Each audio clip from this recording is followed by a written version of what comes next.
Hi there, and welcome to the Property Wealth Podcast. We're so glad you're joining us today. Absolutely. It's great to be here. So, have you ever been in a situation where you thought you found the perfect property, only to get hit with a low appraisal? Oh, that can be really frustrating, right? Definitely. Today, we're diving into something that can be a real hurdle for investors: appraisal gaps, and how to handle those low appraisals when they come up. Yeah, and it's not just about the numbers. It can really affect your financing options and your overall investment strategy. Exactly. We'll cover practical steps you can take if you find yourself facing a low appraisal, how to negotiate with sellers, and even some strategies for dealing with lenders. Plus, we'll share some real-life examples of investors who've navigated this tricky situation successfully. And, hopefully, by the end of this episode, you'll feel more confident in tackling appraisal gaps, so they don't derail your investment plans. Right, and it's all about building that long-term wealth, so let's jump in and explore this topic together. Sounds good. So let's start by breaking down what an appraisal gap really is. You know, Sarah, when we talk about appraisal gaps, it really hits home for a lot of people, especially those over 40. I mean, many of our listeners are thinking about retirement, right? They want to ensure their investments are solid, and a low appraisal can feel like a punch in the gut. Absolutely, Mike. It's like you're counting on that property value to support your retirement plans, and then you get hit with a number that doesn't reflect what you thought it was worth. That can be really disheartening. Right, and it's not just about the numbers. It's about peace of mind. When you're looking at retirement, you want to feel secure in your investments, knowing they'll provide for you down the line. A low appraisal can shake that confidence, and that's what we really want to address. Yeah, and with inflation being such a big topic these days, it adds another layer, doesn't it? Property is often seen as a hedge against inflation. But if your property's value suddenly drops, that protection feels a bit less reliable. Exactly, and just think about the long-term wealth transfer to family. Many people over 40 are starting to consider how they'll pass on their assets. If an appraisal comes back low, it could affect their estate planning. They might think, oh no, this isn't what I envisioned for my kids or grandkids. That's such a valid point. I've heard stories from investors who thought they had a solid plan in place, only to find out their property's value didn't match their expectations when they needed it most. It can feel like a huge setback. Yeah. One investor I know, let's call him Tom, he was planning to sell his rental property to fund his retirement. He thought it was worth a pretty penny because of the upgrades he made. But when the appraisal came in much lower than expected, it really threw a wrench in his plans. He had to rethink everything. Wow, that must have been frustrating for him. I mean, it's not just about the money. It's about the dreams you have tied to it, right? The freedom to travel, spend time with family, or even just relax without financial stress. Exactly. And then there's the emotional aspect of financial security. When you think you're sitting on a gold mine, only to find out it's not what you thought, it can really take a toll on your mindset. You start questioning your decisions, feeling anxious about the future. Yeah, and I think a lot of folks in that age group are already feeling the pressure from market shifts. The real estate landscape is changing rapidly, and if you're not aware, you could easily find yourself in a tough spot. Totally, and let's not forget how the current economic trends are affecting the market. Interest rates are fluctuating, and it can create uncertainty. Investors need to be adaptable and prepared for these kinds of surprises. Right, and it's not just about the financial side of things. When you're over 40, it's also about lifestyle changes. Maybe your kids are moving out, or you're considering downsizing. A low appraisal can affect those plans too. Absolutely, it can change your whole trajectory. And here's the thing, if you're counting on that property to be your nest egg, you want to make sure you're making informed decisions. You don't want to be left scrambling when things don't go as planned. Exactly, and thinking about this, it's crucial to have a strategy in place. Even if a low appraisal hits, there are ways to navigate that situation. Right, and I think it's important to understand that a low appraisal doesn't mean the end of the road. Sometimes it can be an opportunity to reassess and realign your goals. That's such a reassuring perspective. Like, maybe it means you need to hold on to that property a bit longer, or even consider other options for generating income. Exactly. I've seen investors pivot in these situations and find new paths to wealth. It's all about being proactive. If you know how to respond, you can come out even stronger. So what do you think are some of the key strategies to handle a low appraisal? Well, first off, I always say it's important to understand the appraisal process. know what factors affect it, and how you can potentially influence the outcome. That's a great point. Like, having a solid grasp on the local market can really help. For sure. And then consider getting a second opinion. Sometimes it's worth it to have another appraiser take a look, especially if you feel the first one missed something. Yeah, and being ready to negotiate with buyers or lenders based on your findings can really turn the tide. It's about staying informed and being adaptable. Exactly. And let's not forget, sometimes it's also about reevaluating your investment strategy. If the market shifted, maybe it's time to look at different properties or even different areas. Right, and diversifying your portfolio can be a great way to hedge against these kinds of risks. Absolutely. And above all, I think it's essential to remain patient and not let emotions dictate your decisions. That's such good advice. Having a clear head can make all the difference when navigating through these challenges. It really can, and understanding that this is just part of the journey can help ease some of that anxiety. So true. It's all about playing the long game, isn't it? Exactly, and with the right strategies and mindset, you can turn these hurdles into stepping stones for future success. Well, let's dive into some core strategies that can help our listeners navigate these challenges effectively. So let's dive into those core strategies for handling appraisal gaps, because that's really where the rubber meets the road. Absolutely, Mike. And, one of the first things you should do when you get a low appraisal is to really understand why that happened. It could be the property condition, location, or recent sales in the area. Right, and sometimes it's just about comparing apples to apples, If you're looking at a property that's, say, a 3-bedroom, 2-bath home, you want to make sure you're comparing it to similar properties. If you find that your property has better features, that can help you make your case. Exactly. And if you think your property has been undervalued, you might want to gather some evidence. For instance, recent sales data from comparable homes in your area can be super useful. Maybe there's a home down the street that sold for significantly more. And don't forget about the condition of the property, too. If you've made significant upgrades, like a new roof, kitchen remodel, or energy-efficient windows, documenting that can show appraisers that your property deserves a higher value. Yeah, and along those lines, a good rule of thumb is to have a checklist ready when you're evaluating a property. Like, think about things such as location, condition, and recent comparable sales. Oh, definitely. And speaking of rules of thumb, have you heard of the 1% rule? Yes, that's a classic. For anyone who might not know, the 1% rule states that your monthly rent should be at least 1% of your purchase price.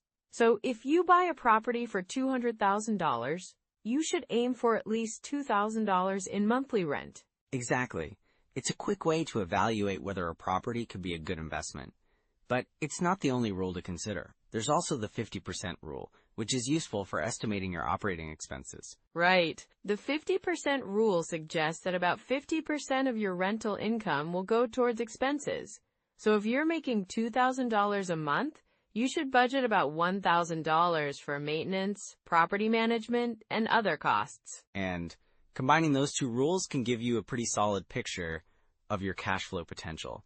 But it's also essential to look at the cap rate, right? Yes, the cap rate is crucial.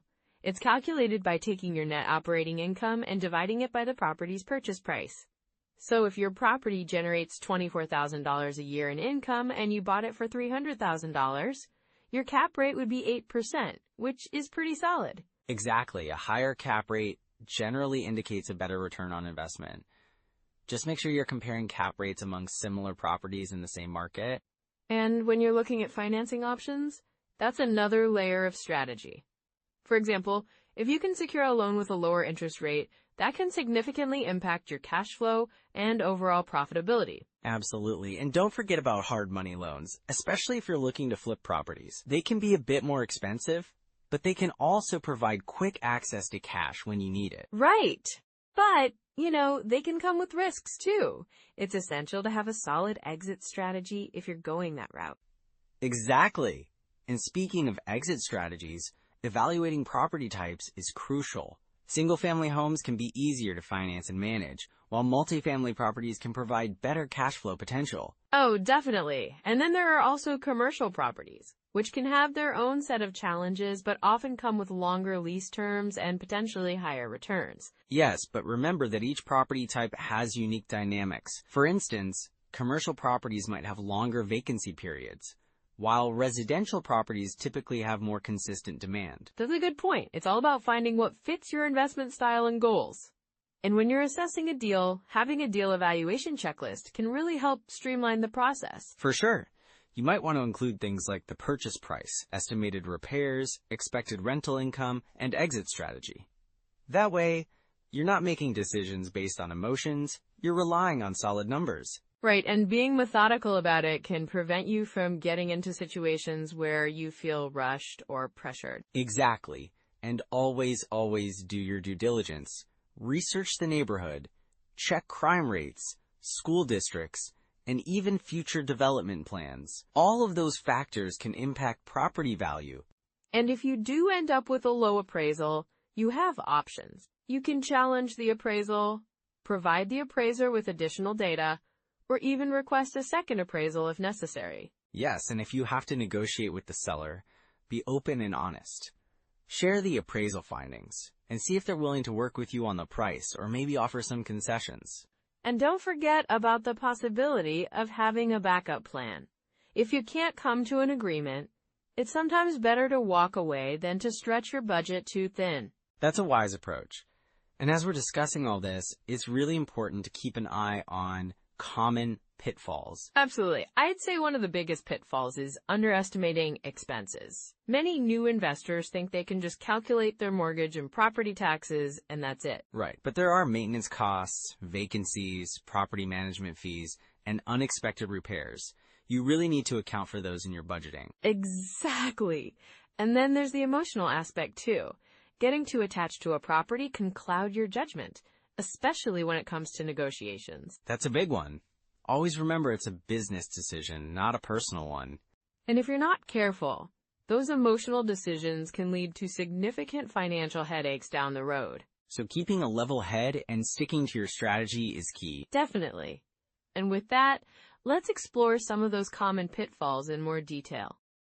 So Sarah, when it comes to appraisal gaps, one of the biggest pitfalls I see investors fall into is over-leveraging. Yeah, that makes sense. I mean, it's tempting to take on as much debt as possible, especially when you're feeling confident about a property's potential, right? Absolutely. But the problem is, if the appraisal comes in low, you might find yourself in a tough spot, owing more than the property's worth. That's got to be a stressful situation. Can you think of a real example that illustrates that? Sure. I had a client a while back who purchased a multifamily unit. They were convinced that the value was going to skyrocket, so they maxed out their financing. But when it came time for the appraisal, it came in significantly lower than expected. Oof, that's rough. What happened next? They had to come up with the difference out of pocket, which really hurt their cash flow. They were relying on those projected rents to cover their mortgage, but with the unexpected costs, they ended up with a negative cash flow situation. That's a tough lesson to learn. So how can someone avoid that kind of scenario? Keeping a close eye on the market and understanding how to evaluate a property's worth before purchasing is crucial. Look at comparable sales, the condition of the property, and the neighborhood trends. Right, and I guess that leads into another pitfall, relying too heavily on projected cash flow without factoring in the reality of tenant situations, right? Exactly. Bad tenants can really derail your plans. I had another client who was so focused on cash flow that they overlooked tenant screening. They ended up with a tenant who was consistently late on rent and eventually stopped paying altogether. That must have been frustrating.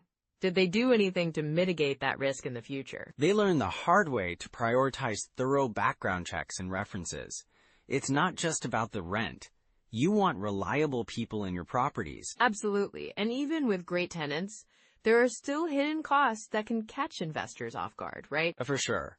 Many investors underestimate maintenance costs and other expenses. I once had someone who bought a property thinking it was in great shape, only to find out that the roof needed replacing shortly after they moved in. Yikes. That sounds like a financial nightmare. It was. They hadn't budgeted for those unexpected repairs, which created a significant financial strain. It's really important to set aside a reserve for maintenance and repairs. And what about the timing the market mentality? I imagine that can also lead to pitfalls. Yeah, definitely. Many investors think they can time the market perfectly, waiting for the right moment to buy. I had a colleague who was convinced prices would drop, so they held off on buying a property. And then what happened? Well, prices skyrocketed instead. They ended up missing out on a fantastic opportunity. It really taught them that waiting can sometimes lead to lost chances. So what should investors do instead? Focus on the fundamentals of real estate, rather than trying to predict market fluctuations. If the numbers work for you and the property aligns with your long-term goals, go for it. That's solid advice. I think it's also important to be aware of red flags early on. What are some signs that someone might be heading for trouble? Good question. If a property has been on the market for a long time, that can be a red flag. Or if the seller is overly eager to sell. Right, and I guess if the inspection report is full of red flags, that's a sign to dig deeper too. Exactly. And if you notice that the area has a lot of for sale signs, it could indicate something is off with the neighborhood. So it sounds like being proactive and doing your due diligence is key. Definitely. And if you do hit a snag, it's not the end of the world. There are ways to recover. For instance, if you find yourself with a low appraisal, you can appeal it or look for ways to increase the value of the property through renovations or improvements. That's a great point. It's all about finding solutions rather than getting stuck in the problem. Exactly. And don't be afraid to consult professionals, whether it's an appraiser, contractor, or real estate agent. They can provide insights that could save you a lot of headaches down the line. That's so true. So, to sum it up, staying educated, being cautious about over-leveraging, and diligently screening tenants can really help investors navigate these challenges. Yes, and being ready to adapt when things don't go as planned is equally important. Real estate is a long game, and there will always be bumps along the road. Speaking of that, what's the next step for anyone who's feeling uncertain about their real estate journey right now? Well, I'd encourage them to assess their current portfolio, maybe even have a sit down with a financial advisor or a mentor who has experience in real estate. Taking stock can help clarify your next moves and reassure you that you're on the right path. I love that advice. It's all about moving forward with confidence, right? Exactly. And remember, every investor faces challenges. It's how you respond to them that really counts. Such a great point, Mike. All right, listeners, let's keep that momentum going and take those next steps toward building your property wealth. All right, so now that we've covered what an appraisal gap is and how it can affect your investment strategy, let's dive into some actionable steps you can take right now. Yeah, definitely. It's all about putting this knowledge into practice, right? So what's the first step? Well, one of the most immediate things you can do is to familiarize yourself with your local market. Apps like Zillow or your local MLS can be fantastic for this. You can look up recent sales in your area, see how they compare to the properties you're interested in, and get a sense of current market trends. That makes sense. So using those tools to check the market can really help you gauge whether an appraisal gap is likely to happen. Exactly. And if you're analyzing specific deals, there are also great calculators out there like BiggerPockets, Rental Property Calculator, or DealCheck. These can help you crunch the numbers and assess the potential return on investment. Right, I think it's important to really dig into those numbers. You want to understand what you can afford, especially if you're facing a low appraisal. Yes, and another tool you might find useful is Rentometer. It helps you compare rental rates based on your property's location, which can be super valuable if you're looking to invest in rental properties. So it's not just about knowing what the property is worth, but also understanding the rental market around it. Exactly, and speaking of understanding, I encourage listeners to start analyzing at least one deal a week. It doesn't have to be a deal you're going to buy. Just get in the habit of evaluating different properties to sharpen your skills. That's a great idea. It's all about building that muscle, right? Right, and if you can, join a local real estate investment meetup group. It's a fantastic way to learn from others, share your experiences, and get real-time feedback on your analysis. Networking is key in this business. For sure. And speaking of learning, are there any books or podcasts you recommend that delve deeper into this topic? Absolutely. One book that I think is really helpful is The Book on Estimating Rehab Costs by J. Scott. It's a great resource for understanding how to evaluate properties, especially if you're looking at fixer-uppers. That sounds really useful, especially for those who want to dive into renovations. Any podcasts? Yes, check out the Bigger Pockets podcast. They cover a wide range of topics, including appraisals, and they share stories from real investors, which can be really encouraging. That's a great suggestion. I think it helps to hear from others who've been there, done that. It makes the journey feel more relatable. Exactly. And don't forget to cultivate a habit of continuous learning, whether it's reading articles, listening to podcasts, or attending webinars. Staying informed is key. And the more you learn, the more confident you'll feel when making those investment decisions. Absolutely. Remember, start where you are. Even small steps can lead to big changes over time. So true. And for those who might feel overwhelmed, just take it one step at a time. Yes, it's all about progress, not perfection. You don't need to have everything figured out right away. And with all these tools and resources, you're setting yourself up for success. Exactly. So those are some practical first steps. Now let's bring this all together. Well, as we wrap up, let's recap some key takeaways from our discussion on appraisal gaps. Yeah, I think one of the biggest points was understanding that a low appraisal doesn't have to derail your plans, right? Absolutely. It's crucial to remember that it's just one piece of the puzzle. If you believe in the property's potential, you can often find ways to work around it. And doing your homework before making an offer can really set you up for success. Like, knowing the market and having comparable sales on hand can give you an edge. Right. And don't forget about the power of negotiation. If you encounter a low appraisal, you can use that as leverage to negotiate with the seller. Yes. And sometimes securing a second opinion can really help, especially if you've got a solid case for why the property is worth more. Exactly. And being open to other financing options that can help you move forward without being held back by appraisal values. So, for anyone over 40 looking to build wealth through real estate, remember that persistence and creativity are key. There will be bumps along the road, but with the right strategies, you can navigate them. Definitely. Real estate investing is a journey, and every challenge is an opportunity to learn and grow. If you found value in today's episode, we'd love it if you liked, subscribed, and maybe even dropped a comment about your biggest takeaway or a question you might have. And don't forget to share this with someone who's looking to invest in property, especially if they're over 40 and just starting out. Next time, we'll dive into the best ways to fund your first flip. It's going to be a great episode.